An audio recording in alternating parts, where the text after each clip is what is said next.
Hello and welcome to Byju's IAS. Let's get started and look into the first article. The first article says Afghanistan President Ghani leaves country as Taliban reach Kabul.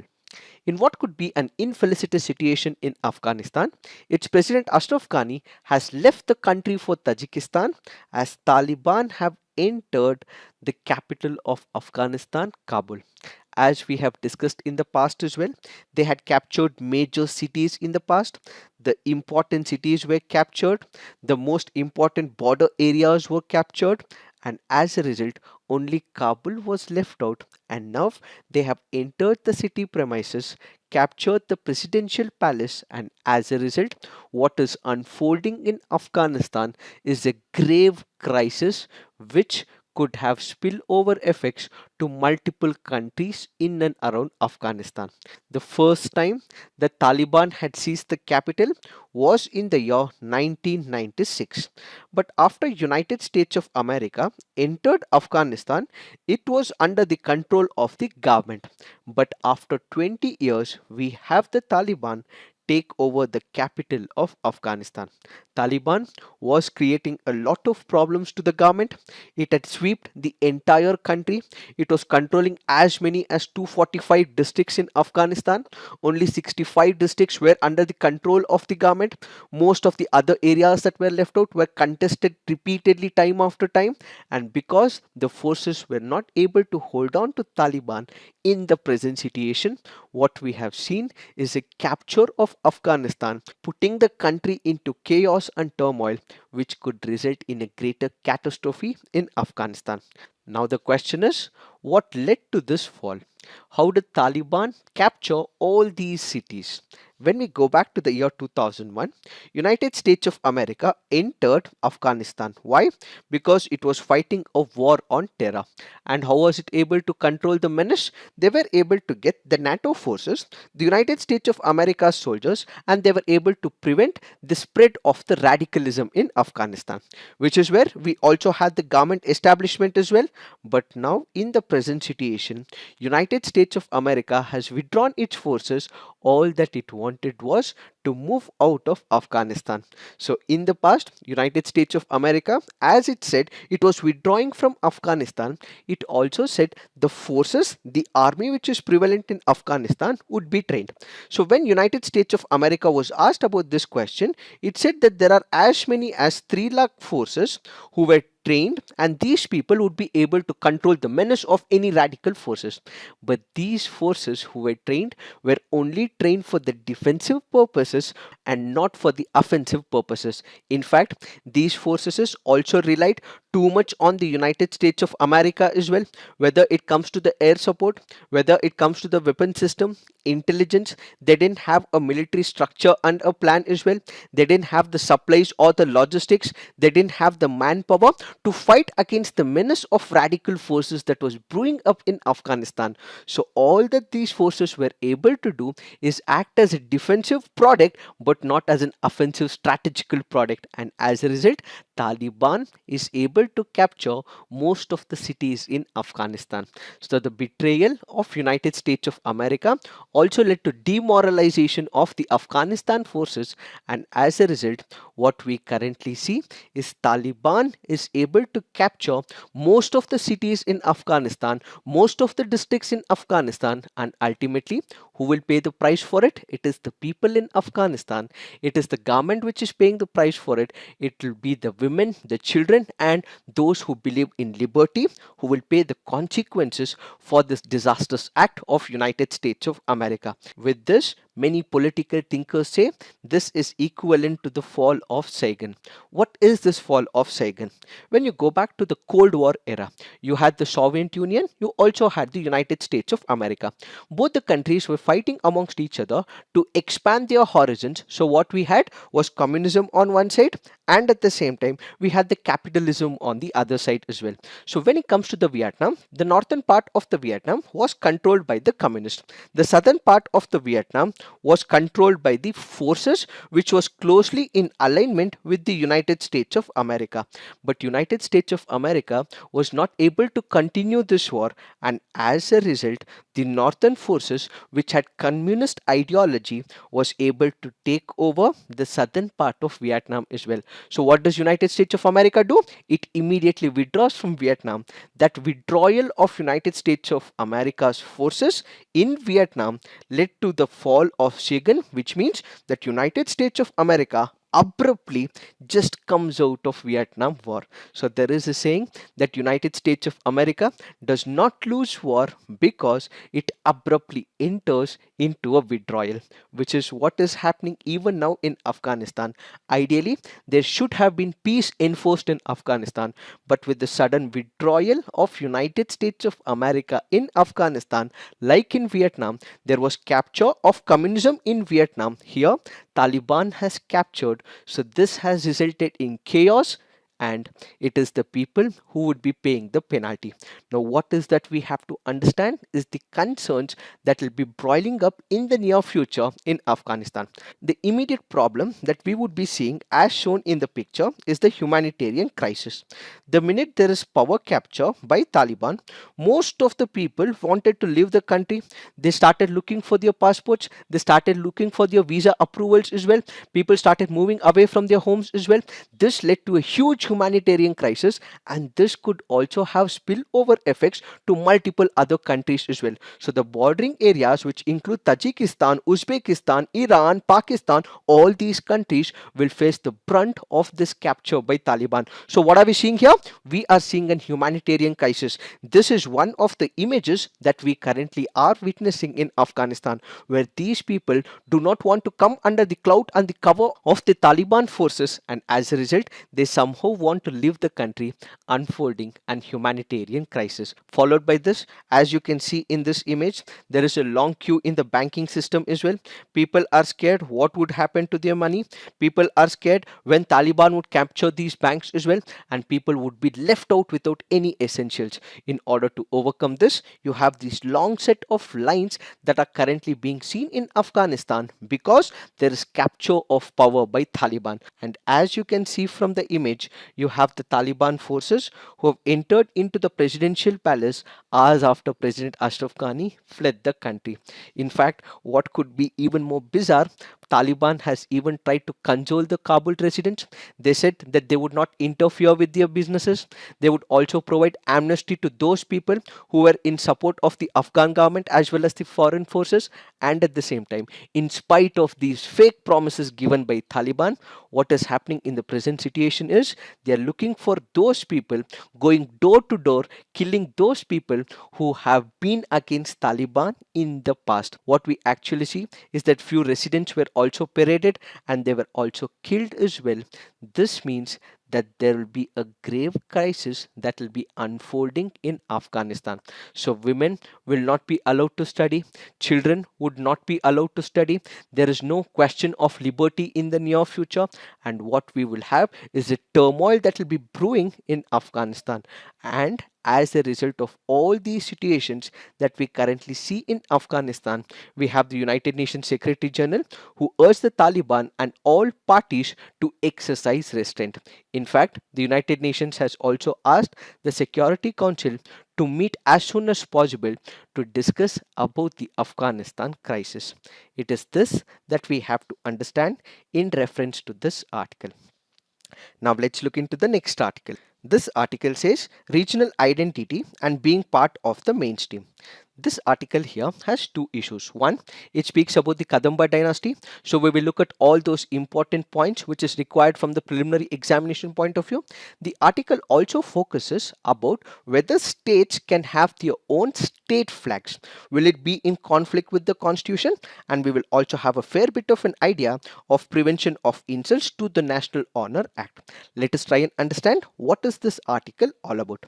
When you look into the Constitution of India, does it speak about the national flag? Yes, it does speak. We have Article 51A, which says that it shall be the duty of every citizen of India to abide by the Constitution and respects its ideal and institutions, the national flag and the national anthem. So what does it speak about? It speaks about the national flag. Does it mean that the Constitution of India bars the state flag? No, it makes no mention of barring the state flags. So which means the Constitution of India under Article 51 of capital A clearly says that we have the national flag, but it does not bar the state flags. We have one of the important judgments given by the Supreme Court of India in SR Bommai versus the Union of India. What did the Supreme Court say in this particular case? In this case, the Supreme Court said we have the basic feature of the Constitution that happens to be the federalism. So what is federalism? As much as we have the central government, we will also have the state governments as well. The central government and the state governments are totally different spheres that they work in. So they also have an independent identity of their own as well. Just like we have the national flag, there is no prohibition in the Constitution for the state to have its own flag, said the Supreme Court of India in SR Bommai versus the Union of India. But when the states are adapting the state flag, this should not dishonor the national flag, said the Supreme Court of India. So one, we have realized that there is no bar in the Constitution. The Supreme Court has also given permission. Why? Because federalism is part of the basic structure. As much as we have the central national flag, the states can also come up with its flag as well, but this should not dishonor the national flag, said the Supreme Court of India in SR Bommai versus the Union of India. This is part of the Constitution as well as the Supreme Court. We also have other statutory laws as well. What are these statutory laws? One, we have the Emblems and Names Prevention of Improper Use Act of 1950. When we speak about emblems, what are the different types of emblems? Emblems mean it can be a seal, it can be the flag, it can be the insignia, as well as pictorial representation. So where is the flag mentioned? When it comes to the statutory provision, the flag as an emblem is mentioned under Emblems and Names Prevention of Proper Use Act of 1950.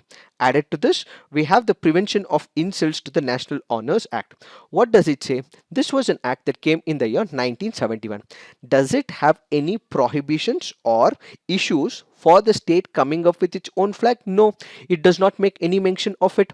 But only thing that is prohibited under this very act is if there are people who are burning a flag, mutilating it, defacing it. In such a case, it bars such people from doing it. So it does not speak anything about prohibition on the state flags. Then we have the Flag Code of India 2002. Does it have any imposition on the prohibition of usage of state flags? Not once again. But what does it do? It does give us some criteria as well. So whenever there is a flag that is hoisted, you would have a masthead. On this masthead, two different flags should not be hoisted, and at the same time it also gives permission for the state to also use the state flags, but this should not be at the cost of dishonoring the national flag, says the Flag Code of India. In case there is a person in any public places burns, mutilates, defaces, defiles, disfigures, destroys, tramples upon, in such a case, Prevention of Insults to National Honors Act clearly goes on to say that such a person shall be punished with an imprisonment for a term which may extend up to 3 years, or with fine, or with both as well. So this is what happens as part of the penalty under the Prevention of Insults to the National Honors Act. Now let's critically analyze, should states have such a power to come up with its own flags when it comes to the state government? Yes, says the arguments. What are these arguments? One set of argument is we have already discussed. The Constitution does not bar. In fact, the Supreme Court has also given permission as well. When we look into India, India is known for its unity in diversity. The word that we have to refer here is diversity. So as much as we give importance to the very identity of India, states in India also have their own diversity as well.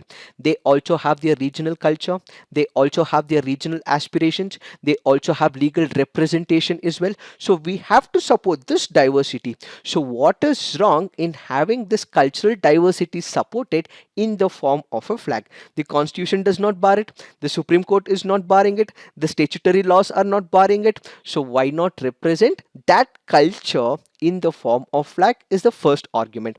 Added to this, we already have number of states which have already started giving the state animals. They've also started giving state plants as well, state flowers as well, in fact state butterflies as well. So why not the state can come up with its own flags? This is another argument. And at the same time, when you look into the armed forces, we have the army, we have the navy, we also have the air force as well. They do have their own flags as well. They are not something separate from the Indian flag. So when they are able to hoist all these flags, why not the state governments come up and hoist their national flag? So basically, these are some of the arguments which says that states have the provision to come up with their own flags. Then there are other set of arguments which says state flag must not be allowed. Why? Because there are recent demands where there are separatist tendencies in multiple states in India.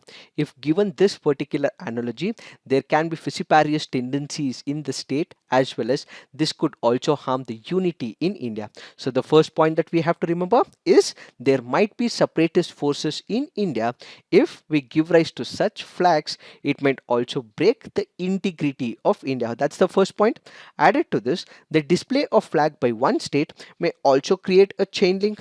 More states would opt for it, and as a result, what we will see is friction between the states as well. Why? Because one state might choose a particular color combination, a similar one might also be taken up by the other state as well, and if there is a conflict between these two states, this can also result in friction as well. So these are the arguments which goes on to say that states should not have their own flags in India. But if we consider some of the international examples, we have the states in United States of America. They have their distinct flags as well. When you look into the United Kingdom, the political units of England, Scotland, Wales and Northern Ireland, they have their own flags as well. This is where we have to understand that there are arguments in favor of states having their flags, and at the same time there are also arguments which says that states should not have their own flags. Why are we discussing this? That is because previously we had the Karnataka government which had requested the central government to add Karnataka flag in the emblems and names Prevention of Improper Use Act of 1950. But in spite of this repeated request made by the Karnataka government, the central government has not acknowledged and has not inserted the Karnataka flag in the schedule, which is why the article says that the central government will have to look into it. Further, this article also speaks about the Kadamba dynasty. So from the preliminary examination point of view, kindly remember the Kadamba dynasty is one of the royal families of Karnataka. The kingdom was founded by Mayura Sharma.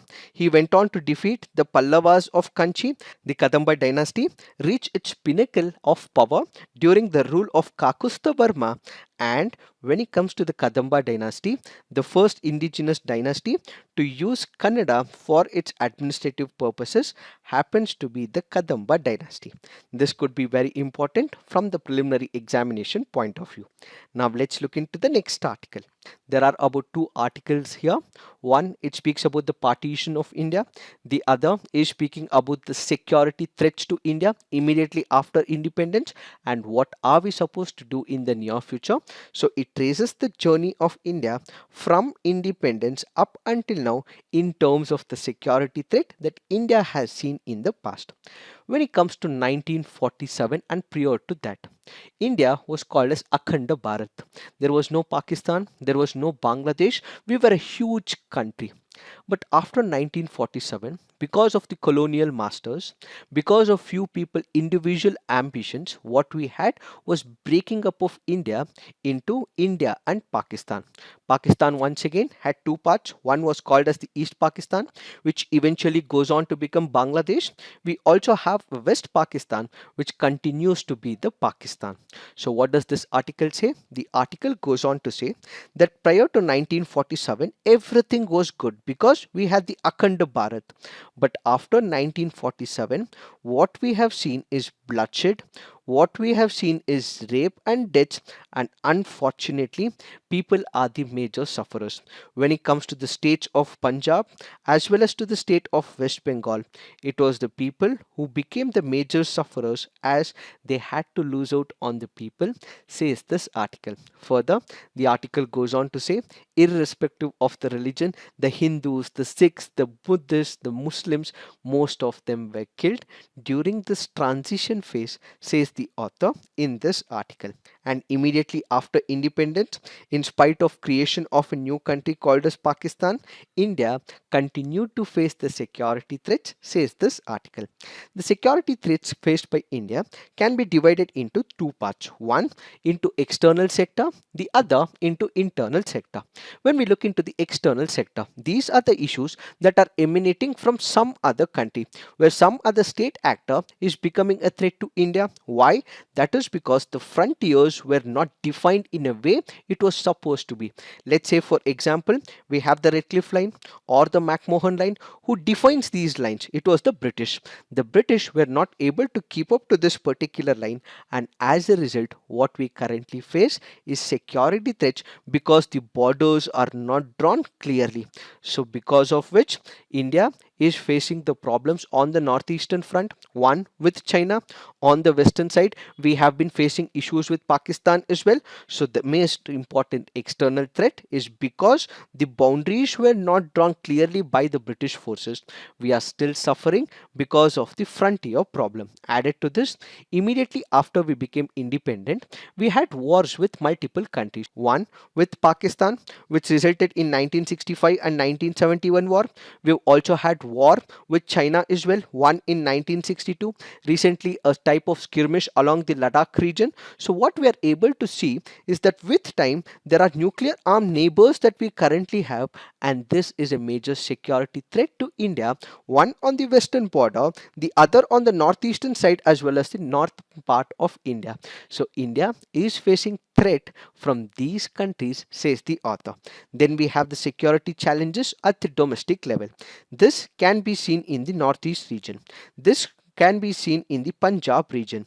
We've also seen issues even in the state of Jammu and Kashmir previously.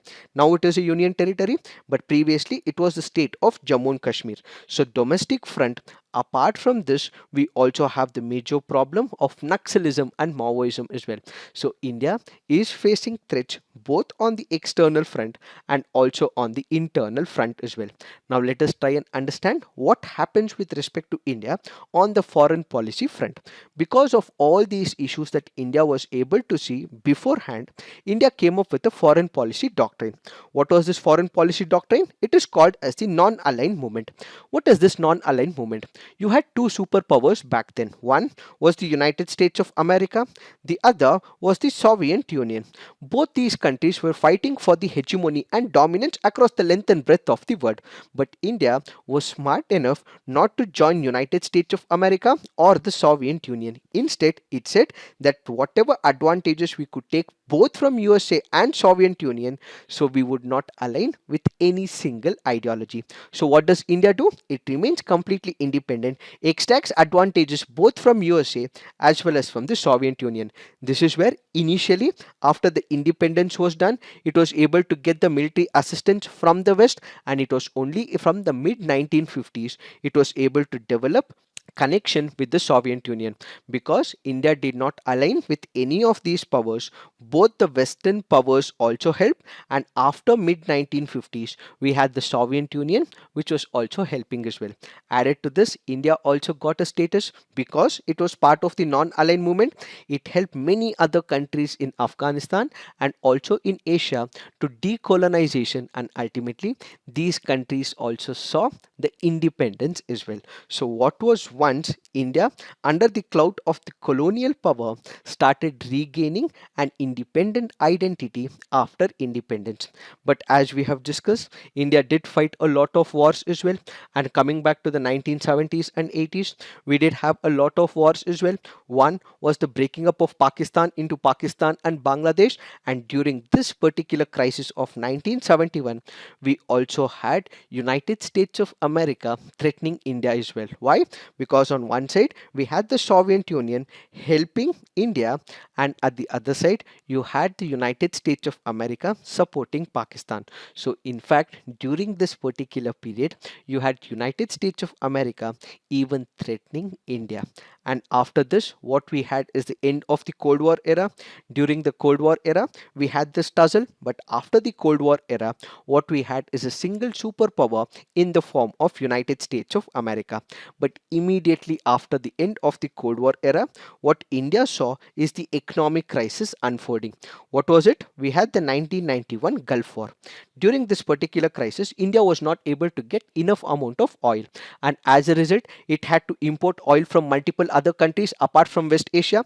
This resulted in balance of payment crisis. So apart from the security issue, we also started facing the economic crisis, and as a result, we have the Nasim Rao government along with the finance help of the Manmohan Singh, who helped India transform into a new country in the form of LPG regulations. So what was once a closed economy became an open economy. With this, we were able to look east as well. We were able to establish ties with Israel as well. We were able to establish military contacts with United States of America. We also prepared for nuclear tests as well. So during the Nasim Rao government, what we were able to accomplish as part of the foreign policy is we started looking into the look east, and at the same time we established contacts with the Asian countries, and at the same time the most important of all is the diplomatic relationship with Israel. This is what happened during the Nasim Rao government, and prior to that, what we also saw was the killing and assassination of the Rajiv Gandhi. Why? Because we also entered into our closed door neighbor Sri Lanka, and which is where LTTE also assassinated Rajiv Gandhi. And after this was happening, we also had the hijacking of the Indian Airlines flight IC-814, and we also had the 2001 attack of the India's parliament during the regime of Atal Bihari Vajpayee ji. So during Atal Bihari Vajpayee ji's regime, all these issues were felt. In fact, we wanted to settle the differences with Pakistan as well. We had what is called as pilgrimage diplomacy, where people and important celebrities from both Pakistan and India went up to each other pilgrimage spaces. We also had the bus diplomacy as well. That led to establishing the contact. But what did Pakistan give us? It gave us Kargil. It also gave us 2001 attack on the India's parliament. So what we have is the continuity of security threat even during the Atal Bihari Vajpayee ji's regime. Followed by this, we have the Manmohan Singh ji's regime, where during this particular period, we went into an agreement with the United States of America called as the 123 agreement. We were able to get supplies from United States of America, which ultimately eliminated the barriers for the dual use technologies and equipment. So the nuclear supply, which was once a constraint for India, eventually all these barriers were removed as well. And at the same time, what we were also part of is number of export control treaties. This is what happened during the Manmohan Singh regime, and now what we have is the Modi regime, where we have an assertive China, where they are entering into the Indian Ocean, they're playing a card in the Pacific Ocean, and they're not letting the countries expand their horizons. So what we have is an assertive China when it comes to the Indian Ocean. This also resulted in border skirmish, one in Doklam, the other in Ladakh as well, where we did lose about 20 Indian soldiers, and as a result, India continues to face all these problems when it comes to the security threats from the external factor as well as from the internal factor. During the Modi regime, we've also had terrorist attacks in Uri. We have had thaw in the relationship with Pakistan, and what Pakistan gave us was Pulwama terror attack as well. So this article goes on to conclude that immediately after independence, we did not have much of the resources. Our economy was not that good, but we did manage to keep up to our international image. And now we are one of the toppest economies as well, and we also have the international connections as well. We have a growing network of international strategic and economic partners, so we would be able to manage any of the security threats that emanate in the near future. So what we require is development of India, regional security, a balance of power, and ultimately shaping of international consensus when it comes to the security threat, says this article. It is this that we have to understand in reference to this article. Now let's look into the next article. This article says Chief Justice of India rules sorry state of affairs in lawmaking. What is law?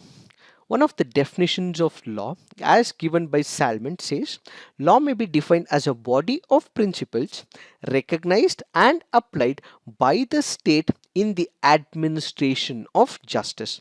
So, what is the necessity of law? To administer justice to the citizens and people of that country. What are the purposes and functions of law? It helps in maintenance of peace, it helps in establishing standards, it helps in giving rights to the people. What does it do? It resolves all the disputes between the government and the business and the customers. So when a law is being drafted by the legislature, there is an original intent that is present for that legislature. So there might be a problem in the society, there might be a fundamental issue in the society, there might be a problem with the government as well as the industries. To address all this, what we come up is with the law. But the Chief Justice of India in the present situation has gone on to say that the number of laws that are coming up of late is not meeting the standards. There is lack of debate in the parliament, absence of clarity about the laws, lot of gaps and ambiguity in the legislations, which is triggering more litigation, causing inconvenience to the citizens, courts as well as the stakeholders. As we have discussed, there is a law. This law is the mandate of the legislature, so it has to solve the problems when a law is drafted. But the Chief Justice of India says since the laws are ambiguous in nature, it is not solving the problem. Instead, there is piling up of the cases in the judiciary. Why? Because the law itself is not clear, the law is not deliberative in nature. Ideally, whenever a law is being drafted, it has to be discussed, deliberated, and people have to give in their opinions as well. But of late, the laws that are being drafted is unclear, people's opinion are not taken into picture, and as a result it is not meeting the intended standards. So the original objective of law, which is to address the problem, provide justice to the people, is not happening, says the Chief Justice of India. He also takes up the example of Indian independence movement as well. When it comes to the Indian independence movement, we speak about Mahatma Gandhi, we speak about Jawaharlal Nehru, we speak about Vallabhbhai Patel. Most of these people were lawyers. They understood what is happening in the society. To understand the societal problems, they came up with number of solutions as well. So he also requested the lawyers and advocates in India that it is not only about money making profession, but it is also adding a social cause to this profession. So he requested the advocates and the lawyers who are practicing in India to ensure that they also work for the social cause when it comes to India. It is this that we have to understand in reference to this article. Now let's look into the mains practice question. Should states have their own flags in India? Critically examine. Explain the challenges faced by India since its independence on the security front. So please write all your answers on the comment section. Peer review. Do give positive feedback to your friends' answers. So this is it for today. Thank you for watching. All the best.